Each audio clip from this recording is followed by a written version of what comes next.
How to factory reset back to the factory default settings on your Fiat 500 display, which is going to remove all the Bluetooth pairings of all the phones and put all of the settings and preferences back to the factory defaults on this 2023 Fiat 500. We're going to do it from this screen here. This should work on any Fiat that has a screen that looks like this.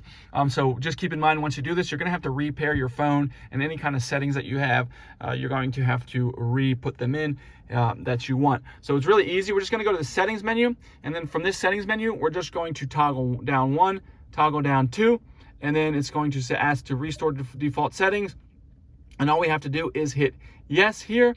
And once we hit the yes, it will erase everything. It'll take a second and it'll say everything's been restored. And then we can go ahead and set this up kind of like we did when we first got the car. If we got the car new or whatever, we can just put all the settings and preferences in just like we like it. So anyways, if this video helped, if you'd leave me a like, I'd really appreciate it. And make sure you subscribe to see more quick tutorials like this on this car and others.